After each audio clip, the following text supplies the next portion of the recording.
When I do this video today, I feel like this is going to be a very, very important and vital video that you need to hear. So I'm speaking from experience on this one. What if the self-sabotage that everyone talks about isn't what you think it is? What if the self-sabotage that you are thinking about every time you go for that next goal, every time you go for that next hurdle, when you go out and get yourself exercising, when you go out and do really great things and make impacts and stuff, what if the self-sabotage is really directed at you? What if you're stopping yourself from having the rest that you deserve?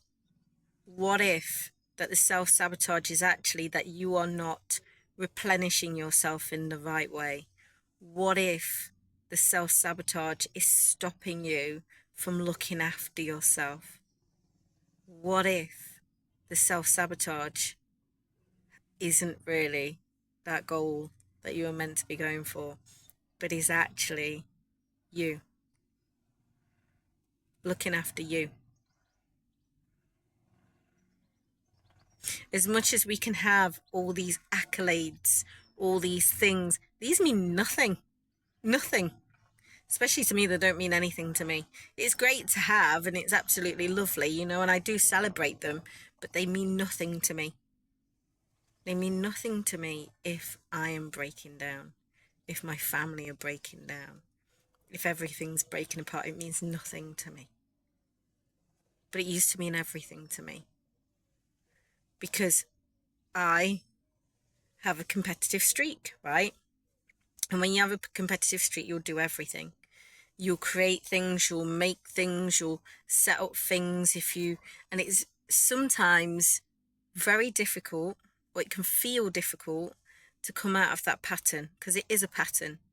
And when you come out of that pattern, what you'll notice is that you want to put it into something else, some other project, some other thing, some other effort, some other something, right? Anything for your narrative or self-sabotaging pattern to stop you from having the rest that you require and desire to function as a human. And then when you get to the point where you're ill, falling apart, you wonder what's happening to you. I want you to think about that right now. Because sometimes this sense of unease in doing something that doesn't feel familiar to you.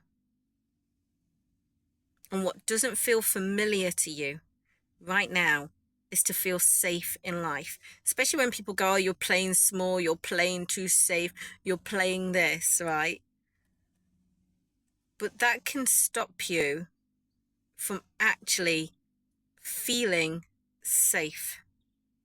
That can actually stop you from looking after you. Spending time with you.